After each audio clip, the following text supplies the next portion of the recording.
Hello, it's good to have you once again to your Healthy Life. Thank you very much again for your encouragement and support. We cannot do this without you because we're here for you. We're going to continue from where we ended the last time. Last time we had a discussion about carbohydrates and how they relate to your health in general and to your weight in case you want to lose weight or to gain weight. You never know.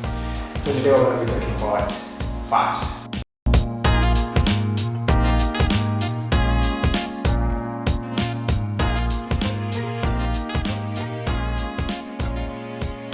So fat is among the three main components of diet that we talked about. We talked about carbohydrates, we talked about protein, and we talked about fat.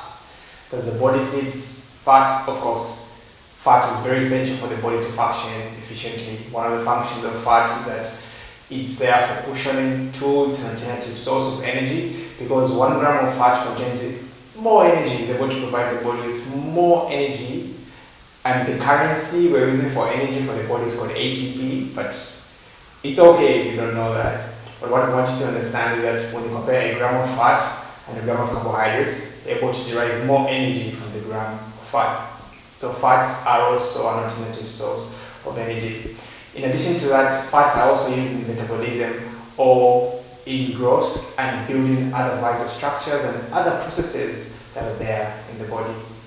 You'll be happy to know that if you're not consistent with taking fatty food, the body is able to produce fat from the carbohydrates. Like we discussed last time, if you have too much carbohydrate, the body is going to convert it to fat.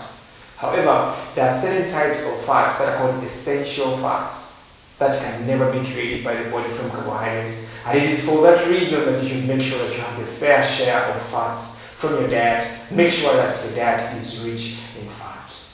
But now, which fat is right for you, which fat is healthy, and which fat is going to help you to lose that weight and to avoid cardiovascular disease, hypertension, or diabetes.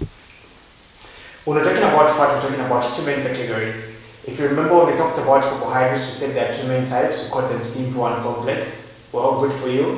Fats are also made in two categories. They are what are called saturated fats, and they're also what are called unsaturated fats. Generally, we say that on room temperature, which is about 25 degrees Celsius, on room temperature, saturated fats are in the solid state. However, unsaturated fats are in the liquid state. So that's just a general idea. So some people wonder sometimes to say, is this butter the right kind of butter? Is this butter saturated fat or unsaturated butter? The answer is simple. If it's on the shelf and it's solid, it's likely to be saturated fat. Okay?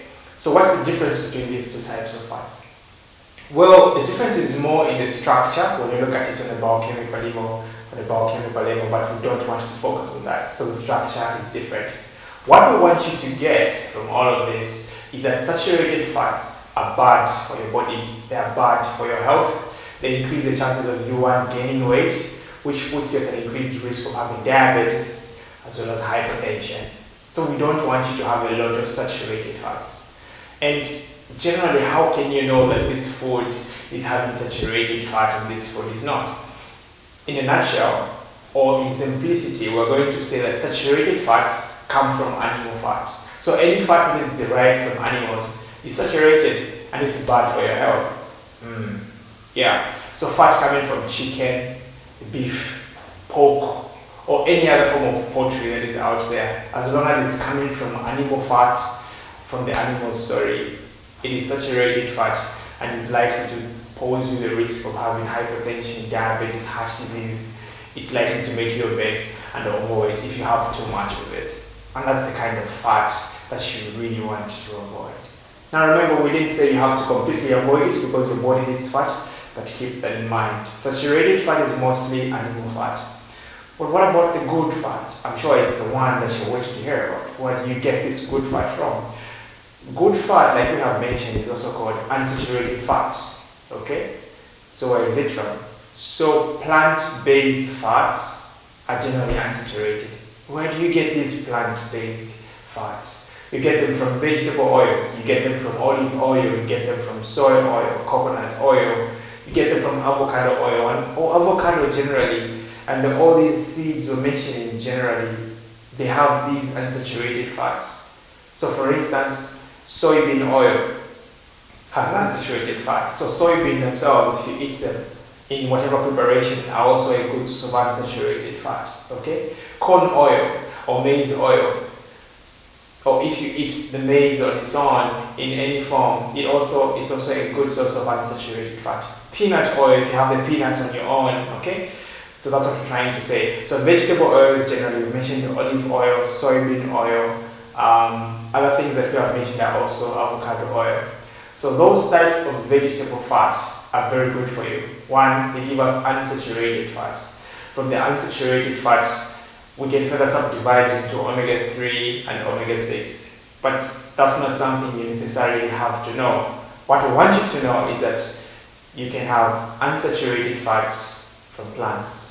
And these unsaturated fats are good for your body in one sense. They reduce your chances of gaining weight. They protect your heart. So they likely reduce the occurrence of diseases like diabetes, hypertension, and they also significantly reduce the risk of you having a heart attack from whatever reason. So these are the types of fats that we're talking about today. We've talked about saturated fats, we've talked about unsaturated fats. So if you're out there and are trying to lose weight, which fat should you go for? Well, it's obvious, right? You have to focus on the fat from plants and the fat from animals. So if you like pork, if you like meat, if you like chicken, and you're seriously considering losing weight, it may not work well for you if you keep having all these foods in high amount. Remember, these foods also contain carbohydrates, which we said because of the processes that the food goes through in your preparation from it. You fry the chicken, you fry it, you do all sorts of things that the ladies do to it. You are processing the food, and in such a way you're converting those complex sugars that are found in these animal foods into simple sugars, and they also cause a spike in your blood glucose, and that's not something you want. So if you have a lot of processed meat, for instance, your blood sugars go up. You have a lot of conversion of these sugars to fatty acids. That's one. Two, they are also rich in saturated fat, and this is the bad fat that is going to contribute to you gaining weight, that is going to contribute to your chances of having heart disease, hypertension, diabetes in the future. So that is why we say if you really want to lose weight, or if you really want to be healthy, you have to avoid or reduce on the amounts of saturated sources of fat that we have said are mostly from animals, and maximize on unsaturated types of fat, which we have said are mostly from plants.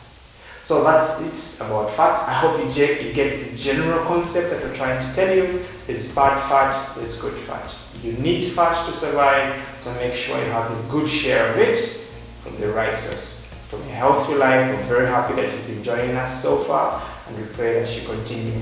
Don't forget to subscribe to our channel to stay updated. Thank you very much.